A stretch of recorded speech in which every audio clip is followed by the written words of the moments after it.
আসসালামু আলাইকুম। এটিএন বাংলা সংবাদে সবাইকে স্বাগত জানাচ্ছি। আমি অর্পা হাসান। শুরুতেই বিআরবি কেবলস সংবাদ শিরোনাম। মূল্য সংযোজন কর আরোপের মাধ্যমে চা রপ্তানি করতে ব্যবসায়ীদের পরামর্শ দিলেন প্রধানমন্ত্রী। বাগান মালিকদেরও যত্নবান হওয়ার আহ্বান।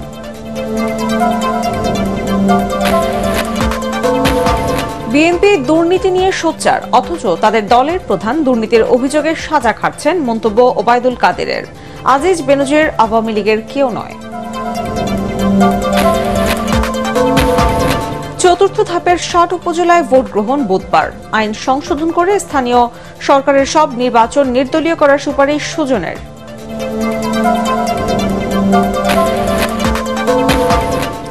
এবং আসছে বাজেটে বরাদ্দ কমছে মেগা প্রকল্পে। বার্ষিক উন্নয়ন কর্মসূচিও সীমিত।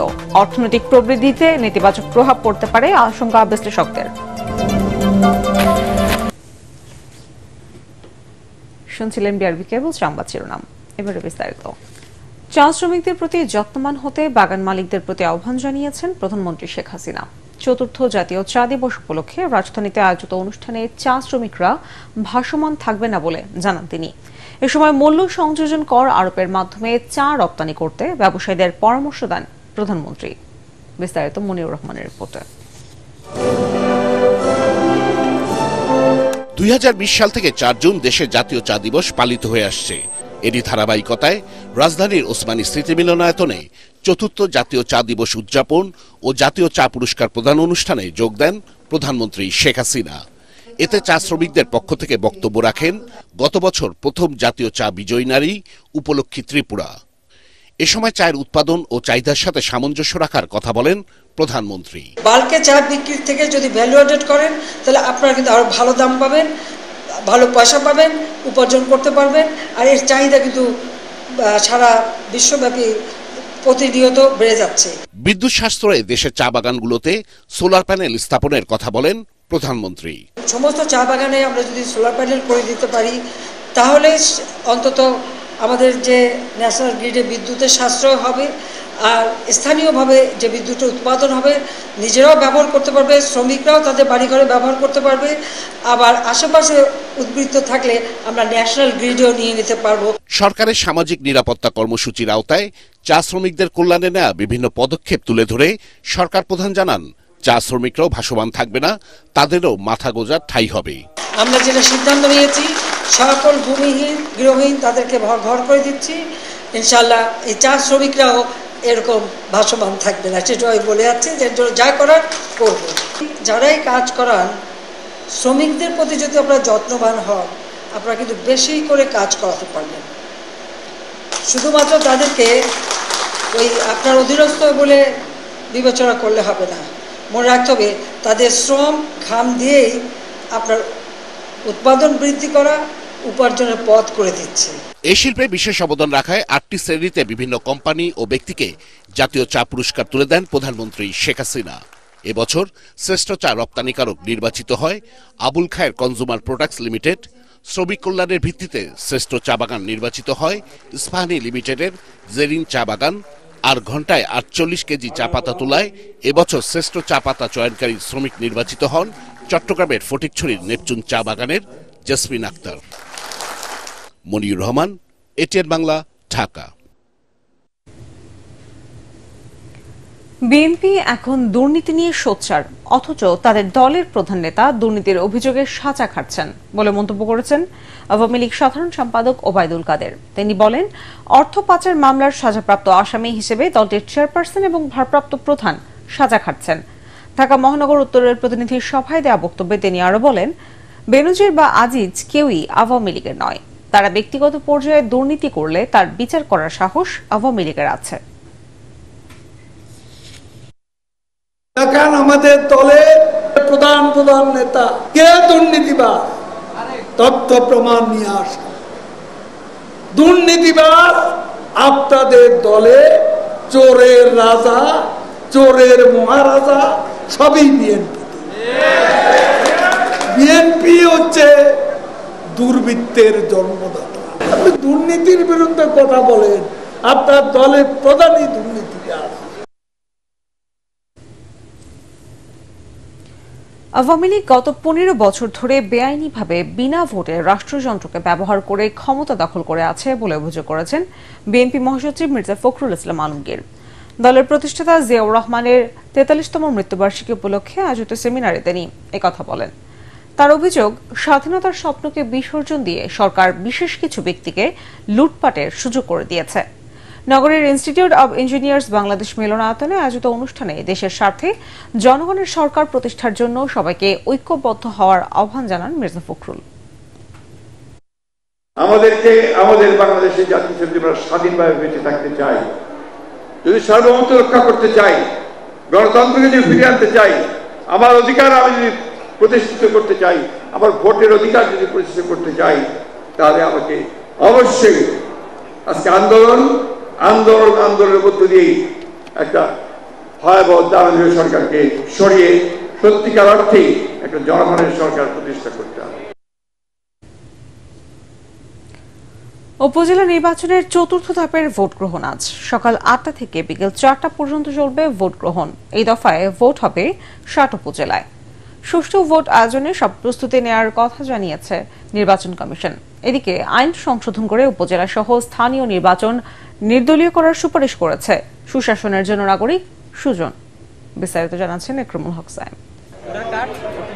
চতুর্থ দফায় 60 উপজেলায় চলছে ভোট গ্রহণের প্রস্তুতি। 6 উপজেলায় ভোট নেওয়া হবে ইভিএমে। চেয়ারম্যান, ভাইস চেয়ারম্যান ও মহিলা ভাইস চেয়ারম্যান এই 3 পদে প্রতিদ্বন্দ্বিতা করছেন 7 শতাধিক প্রার্থী। এরই মধ্যে বিনা প্রতিদ্বন্দ্বিতায় বিজয়ী হয়েছেন 5 জন। ভোটারদের নিরাপত্তায় আইন শৃঙ্খলা বাহিনীর নিয়মিত সদস্যদের পাশাপাশি মাঠে থাকছে র্যাব, বিজিবি ও কোস্ট গার্ডের টহল টিম। প্রশাসন এবং সহযোগিতা পাচ্ছি। আমার মনে হয় সুষ্ঠু এবং সুন্দর নির্বাচনের স্বার্থে সব প্রশাসন ব্যবস্থা নিচ্ছে। সুষ্ঠু করার জন্য আমরা সকল ধরনের প্রস্তুতি নিয়ে নিয়েছি। এদিকে ভার্চুয়াল সংবাদ সম্মেলনে সুশাসনের জন্য নাগরিক সুজন জানায়, প্রথম 3 দফায় 382টি উপজেলায় চেয়ারম্যান পদে আওয়ামী লীগ নেতারাই বিজয়ী হয়েছেন প্রায় 90%, যা সংখ্যায় 334 জন। অন্যদিকে বিএনপির বহিষ্কৃত নেতাদের মধ্যে বিজয়ী হয়েছেন 16 জন। স্থানীয় এসব নির্বাচন আগের মতোই নির্দলীয়ভাবে করার পক্ষে মত দেন সুজনের নেতারা। এই যে ভোটার খরা, বিরোধী দল নাই, অর্থাৎ ওই যে সকল প্রার্থীদের মধ্যে হতো সেই রকম প্রার্থীরাও নাই। এবং একই সাথে যে অনেক ক্ষেত্রে কিছু ব্যতিক্রম ছাড়া প্রতিদ্বন্দ্বিতা নাই। তাহলে নির্বাচনে ভোটার নেই, নির্বাচনে বিরোধী দল নাই, নির্বাচনে অনেক ক্ষেত্রে প্রতিদ্বন্দ্বিতা নাই। এটা নাই এর নির্বাচন। 459টি উপজেলার 1874 জন প্রার্থীর তথ্য বিশ্লেষণ করে সংবাদ সম্মেলনে সুজন জানায়, এর মধ্যে প্রায় 70% প্রার্থী ব্যবসায়ী, আর মাধ্যমিকের গণ্ডি পেরুতে পারেননি প্রায় 15% প্রার্থী। ইকরামুল হক সায়েম, এটিএন বাংলা, ঢাকা। ভিসা পেয়েও বিমানের টিকিট না পাওয়ায় যারা মালয়েশিয়া যেতে পারেননি তাদের টাকা ফেরত দেওয়া হবে বলে জানিয়েছে বায়রা। মালয়েশিয়া যেতে অভিবাসন ব্যয় ৭৮,০০০ টাকা হলেও মধ্যস্বত্বভোগীদের খপ্পরে পড়ে অনেককে 4 থেকে 5 লাখ টাকা গুনতে হয়েছে বলে অভিযোগ করেছেন এমপি নিজাম হাজারী। রাজধানীতে সাংবাদিকদের সাথে মতবিনিময় সভায় এসব কথা বলেন তারা। এ সময় অভিবাসন বিশ্লেষক হাসান আহমেদ চৌধুরী কিরণ বলেন, ভুল বোঝাবুঝির অবসান ঘটিয়ে কূটনৈতিক তৎপরতার মাধ্যমে সমাধান বের করতে হবে। মিজান শাহজাহানের রিপোর্টার বিস্তারিত। রাজধানীর মিন্টু রোডে বঙ্গমাতা বেগম ফজিলাতুন্নেসা মুজিব কনভেনশন হলে এই মতবিনিময় সভার আয়োজন করে বায়রা। সংগঠনের নেতারা বলেন, সরকারের কূটনৈতিক দূরদর্শিতায় বন্ধ থাকা মালয়েশিয়ার শ্রমবাজার চালু হয়। সেদেশের বেঁধে দেওয়ার সময় 31 মের মধ্যে 4,76,000 বাংলাদেশি মালয়েশিয়া যেতে পেরেছেন। বিমানের টিকিট না পাওয়ায় 17,000 কর্মী যেতে পারেননি। আমাদের যে লোকগুনা যেতে পারে নাই, আমরা সেই লোকগুনার বিষয়ে সরকারের সাথে আবেদন করেছি। সরকার চেষ্টা করছে, আমরাও চেষ্টা করছি। আমাদের হয়তো আমরা মন্ত্রণালয়ের সাথে একসাথে কাজ করব। মন্ত্রণালয় যেভাবে নির্ধারণ করে দেয় আমরা সেভাবে আমাদের এই কর্মীদের যে তাদের ন্যায্য পাওনাটা তাদেরকে আমরা ফেরত দেওয়ার চেষ্টা করব। কূটনৈতিক প্রচেষ্টা, প্রবাসী কল্যাণ মন্ত্রণালয়ের প্রচেষ্টা, সকল প্রচেষ্টা ব্যর্থ হয়, তাহলে এই কর্মীদেরকে রিক্রুটিং এজেন্সির তরফ থেকে আমরা সকল তারা যে অভিবাসন খরচটি করেছে সমুদয় টাকা ফেরত দেওয়া হবে। অভিবাসন বিশ্লেষক হাসান আহমেদ চৌধুরী কিরণ বলেন, আরও বেশি সংখ্যক কর্মী বিদেশে পাঠাতে নতুন শ্রমবাজার তৈরি করতে হবে। আসন্ন বাজেটে রেমিটেন্সের উপর কোনো ধরনের কর না বসানোর তাগিদ দেন তিনি। যারা ক্ষতিগ্রস্ত হয়েছে অবশ্যই তাদেরকে বাইরের পক্ষ থেকে তাদের যাতে ক্ষতি না হয় সেই ক্ষতিপূরণের ব্যবস্থা গ্রহণ করা। আমরা জাপান লোক পাঠানোর কথা বলি, ইটালি লোক পাঠানোর কথা বলি, ভিয়েতনাম লোক পাঠানোর কথা বলি। আমরা বেশ কিছুদিন আগে আমাদের একজন মন্ত্রী বলেছিল সাউথ আফ্রিকায় আমরা কৃষি শ্রমিক প্রেরণ করব। আমরা সবাই মিলে আসুন কাজ করি। আমরা কিভাবে এই বিদেশের নতুন শ্রমবাজার খুলতে পারি। নেপাল থেকে জাপানে প্রচুর কর্মী চলে গেল, বাংলাদেশে মাত্র 200 বা 300, 500, 700 বেশি কর্মী আমরা পাঠাতে পারি নাই। যেখানে ইটালিতে কর্মী প্রেরণ করবার কথা আমরা পাঠাতে পারিনি, আমরা ভিয়েতনামে কর্মী প্রেরণ করবো বলে আমরা কথা শুনেছি, সেটা পারিনি। সিন্ডিকেট নয়, দালালদের খপ্পরে পড়ে অনেকে হয়রানির শিকার হচ্ছেন বলে মনে করেন বক্তারা। অভিবাসন ব্যয় হচ্ছে 78,990 টাকা। এই টাকাটুকু আমাদের অফিসে গ্রহণ করেছে। আমিও শুনেছি অনেকের কাছ থেকে প্রায় 4,44,000, 5,44,000 বিভিন্নভাবে বিভিন্ন মিডিয়ার মাধ্যমে আমরা জানতে পেরেছি। এটা একটি দালাল শ্রেণী অথবা মধ্যভোগী কেউ না কেউ এই টাকাটা নিয়েছে। এই যে 24,000 কোটি টাকা এমপি সাহেবদের নেতৃত্বে লুপাট হয়ে গেছে, আত্মসাৎ হয়ে গেছে, এই সমস্ত তথ্য দিয়ে ক্ষতিটা কার হয়েছে কোনোভাবেই আপনারা এটা প্রমাণ করতে পারবেন না যে এমপি সাহেবরা এই কাজটা করছে। বক্তারা বলেন টাকা জমা দেওয়া কর্মীদের মালয়েশিয়ায় পাঠাতে চেষ্টা করা হবে, না হলে বিকল্প রাষ্ট্রে। এর কোনোটাই সম্ভব না হলে অভিবাসন ব্যয় ফেরত দেওয়া হবে। মিজান শাহজাহান, এটিএন বাংলা, ঢাকা। আদর্শিক জোট হিসেবে দেশীয় ও বিদেশি ষড়যন্ত্র জোটগতভাবে মোকাবেলা করা হবে বলে জানিয়েছেন 14 দলীয় জোটের সমন্বয়ক আমির হোসেন আমু। রাজধানীর ইস্কাটনে তার বাসায় এক বৈঠক শেষে আমির হোসেন আমু একথা জানান। তিনি বলেন, ঈদের পর কর্মসূচি নিয়ে একজোটে মাঠে নামবে 14 দল। সাবেক আইজিপি বেনজির আহমেদের দুর্নীতি প্রসঙ্গে তিনি বলেন, এতে জোট বা সরকার বিব্রত নয়।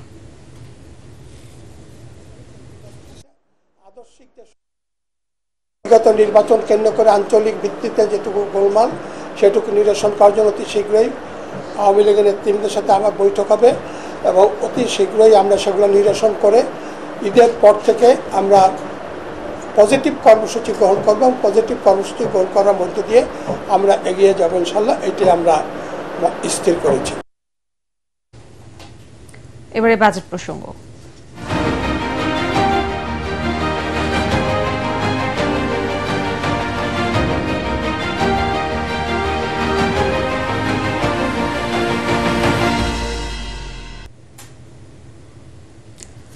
অর্থনৈতিক মন্দার বাজেটে বরাদ্দ কমছে মেগা প্রকল্পগুলোতেও। তেমন বাড়েনি বার্ষিক উন্নয়ন কর্মসূচি বা এডিপির আকারও। এর ফলে অর্থনৈতিক প্রবৃদ্ধিতে নেতিবাচক প্রভাব পড়তে পারে বলে আশঙ্কা করছেন গবেষকরা। তারা বলছেন, নির্ধারিত সময়ে উন্নয়ন প্রকল্পের কাজ শেষ করতে পারলে জিডিপিতে ভূমিকা রাখবে, বন্ধ হবে দুর্নীতি আর অপচয়ের সুযোগ। রিপোর্টে জানাচ্ছেন মাহবুব কবির চাপল। বিভিন্ন প্রকল্পে বদলে যাচ্ছে দেশের চিত্র। আগামী অর্থ বছরে বার্ষিক উন্নয়ন কর্মসূচি বা এডিপিতে নেওয়া হয়েছে 1321টি প্রকল্প। বরাদ্দ থাকছে 2,65,000 কোটি টাকা, যা চলতি অর্থ বছরের চেয়ে মাত্র 2,000 কোটি টাকা বেশি। এডিপির আকার না বাড়ানোই প্রবৃদ্ধি বাড়ানো কঠিন হবে বলে মনে করছেন অর্থনীতির গবেষকরা। এখন যদি এমন হয় যে মুদ্রানীতিও সংকোচনমূলক, রাজস্ব নীতিও সংকোচনমূলক, তখন কিন্তু চারিদিকেই আসলে এক ধরনের সংকোচন তৈরি হবে। এবং আগামী অর্থ বছরে আমরা একটা পরিকল্পনা করছি যে প্রবৃদ্ধির হার হবে 6.75%। এখন ওই জায়গাটা তো কতটুকু করা যাবে এই কম এডিপিতে, তো সেটা কিন্তু একটা চিন্তার বিষয়। এটা একটা ভালো সংকেত বলা যেতে পারে মার্কেটের জন্য। আর একটা চ্যালেঞ্জ হচ্ছে মূল্যস্ফীতি। সুতরাং সরকার এখানে খরচ একটু যদি কমাতে পারে তাহলে আমরা মূল্যস্ফীতিটাতেও একটু কন্ট্রোল আনতে পারবো। এবার মেগা প্রকল্পে বরাদ্দ কমছে। 7টি মেগা প্রকল্প পাচ্ছে 41,000 কোটি টাকা। এর মধ্যে সবচেয়ে বেশি বরাদ্দ পাচ্ছে প্রাথমিক শিক্ষার উন্নয়নে পিএডিপি প্রকল্প 11,000 কোটি টাকা। রূপপুর পারমাণবিক বিদ্যুৎ কেন্দ্র 10,500 কোটি টাকা, মাতারবাড়ি কয়লা ভিত্তিক বিদ্যুৎ কেন্দ্র 6,000 কোটি, ঢাকা আশুলিয়া এলিভেটেড এক্সপ্রেসওয়ে 3,700 কোটি, metro rail 1, power grid network ও হজরত শাহজালাল বিমানবন্দরের 3rd টার্মিনাল 3,500 কোটি টাকা করে বরাদ্দ পাচ্ছে। মেগা প্রকল্পগুলো আমাদের অর্থনীতির জন্য অত্যন্ত প্রয়োজনীয়। যখনই আমরা নিজস্ব অর্থায়নে করছি, মেগা প্রকল্পের বাইরে যে অন্যান্য প্রকল্পগুলো রয়েছে সেগুলোর বেনিফিট আছে, কিন্তু ওইখানে কিন্তু অনেক দুর্নীতির সুযোগও রয়েছে। এখন এই জায়গাটাতে যদি বিদেশি অর্থ আসে তাহলে সেক্ষেত্রে আমরা রিজার্ভের একটা স্বস্তির জায়গাতে থাকবো এবং আস্তে আস্তে পরে সুবিধাজনক সময় আমরা কিন্তু ঋণ পরিশোধ করব। আমাদের বাংলাদেশের ব্যক্তি খাত এবং বিদেশি যারা বিনিয়োগকারী তারা যদি দুইজনেই ইনভেস্ট না করে, তখন যেটা হবে যে আমরা এটার সুফলটা পাবো না এবং তখন আমরা এই লোনগুলো শোধ করতে গিয়ে ভয়ানক চাপের ভিতরে পড়ে যাব। আগামী বৃহস্পতিবার সংসদে প্রায় 8 লাখ কোটি টাকার বাজেট পেশ করবেন অর্থমন্ত্রী। মেগা প্রকল্পগুলোর কাজ শেষ হলে দেশের অর্থনীতি প্রবৃদ্ধি বা জিডিপিতে গুরুত্বপূর্ণ ভূমিকা রাখবে বলে মনে করছেন গবেষকরা। তবে এক্ষেত্রে যাতে দুর্নীতি না হয় সে বিষয়ে কঠোর নজরদারির পরামর্শ তাদের। মাহবুব কবির চপল, ATN বাংলা, ঢাকা। পলাতক আসামিদের আইনের আওতায় আনলে এমপি আনার হত্যা মামলার মূল রহস্য উন্মোচন ও আলামত উদ্ধার করা সম্ভব হবে বলে জানিয়েছেন ডিবির অতিরিক্ত কমিশনার হারুনুর রশিদ। এই মামলার তদন্ত শেষে নেপাল থেকে দেশে ফিরে হযরত শাহজালাল আন্তর্জাতিক বিমানবন্দরে এসব তথ্য জানান তিনি। নেপালে গ্রেফতার সিয়ামকে নিতে চায় ভারত। অপরাধের ধরন এবং স্থান বিবেচনা করে নেপাল ঠিক করবে সিয়ামকে কার কাছে দেওয়া হবে। এদিকে আখতারুজ্জামান শাহিনকে ফিরিয়ে আনতে যুক্তরাষ্ট্রের দূতাবাসের সাথে আলোচনা করবে ডিবি। সিয়াম আমাদের এখানে আসলেও সমস্যা নেই, বা ইন্ডিয়া গেলেও আমাদের তদন্তের কাজে কোনো বাধাগ্রস্ত হবে না। তবে আমরা মনে করি যে ইন্ডিয়া মোস্ট ওয়ান্টেড হিসাবে যে মূল ঘাতক, এই ঘাতকের অত্যন্ত কাছের মানুষ হলো আমাদের সিয়াম। এখন সিয়াম যদি সেখানে যায়, আমি মনে করি ওই যে আলামত উদ্ধারের ক্ষেত্রে সে একটা ভালো ভূমিকা রাখতে পারবে। জানাবো টি-20 বিশ্বকাপ ক্রিকেটের খবর।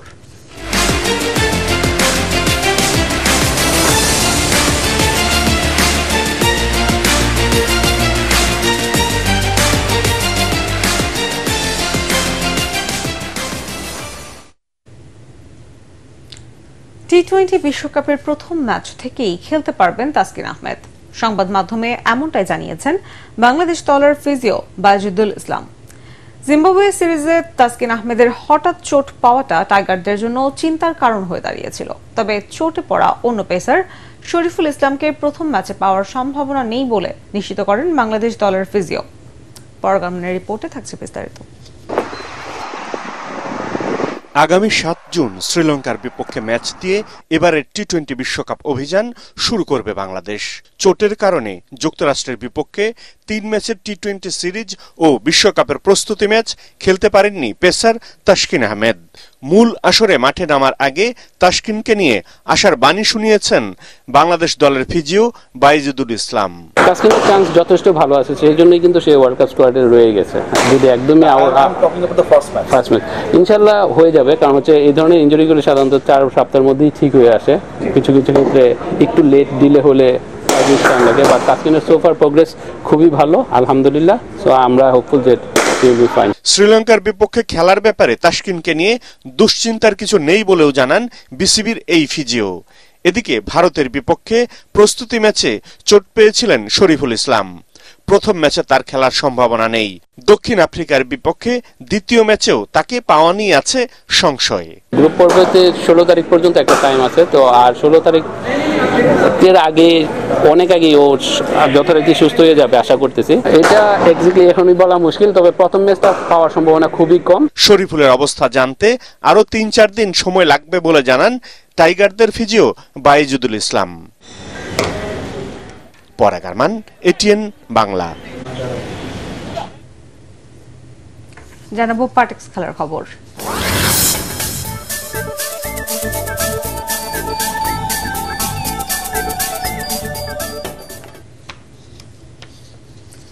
বিশ্বকাপ ও এশিয়ান কাপ যৌথ বাছাইয়ের ফিরতি ম্যাচ খেলতে ঢাকায় এসেছে অস্ট্রেলিয়া ফুটবল দল। মঙ্গলবার হযরত শাহজালাল আন্তর্জাতিক বিমানবন্দরে পৌঁছায় তারা। আনুষ্ঠানিকতা শেষে সকারুরা চলে যায় টিম হোটেলে। আজ ম্যাচ ভেনিউ কিংস অ্যারেনায় অনুশীলন করবে অস্ট্রেলিয়া। আগামীকাল বসুন্ধরা কিংস অ্যারেনায় স্বাগতিক বাংলাদেশের মুখোমুখি হবে তারা। খেলা শেষে রাতেই ঢাকা ছাড়বে অস্ট্রেলিয়া। গত নভেম্বরে মেলবোর্নে বাংলাদেশকে 7-0 গোলে বিধ্বস্ত করেছিল সকারুরা। ফিরতি লেগে বাংলাদেশের লক্ষ্য প্রতিদ্বন্দ্বিতাপূর্ণ ফুটবল খেলার। এর আগে 2015 সালে অস্ট্রেলিয়া বাংলাদেশে প্রথমবারের মতো ফুটবল খেলতে এসেছিল। শেষ করার আগে বিআরবি কেবল সংবাদ শিরোনাম জানাবো আরেকবার।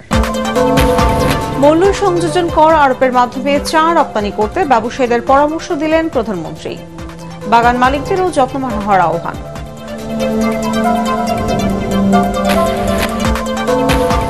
বিএনপি দুর্নীতি নিয়ে সোচ্চার, অথচ তাদের দলের প্রধান দুর্নীতির অভিযোগে সাজা খাচ্ছেন, মন্তব্য ওবায়দুল কাদেরের। আজিজ বেনজির আওয়ামী লীগের কেউ নয়। চতুর্থ ধাপের 60 উপজেলায় ভোট গ্রহণ বুধবার। আইন সংশোধন করে স্থানীয় সরকারের সব নির্বাচন নির্দলীয় করার সুপারিশ সুজনের।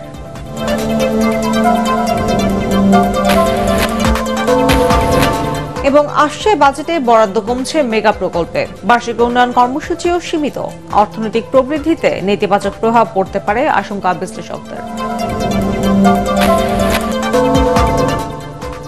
পরবর্তী সংবাদ দেখার আমন্ত্রণ জানিয়ে এখনকার মতো শেষ করছি।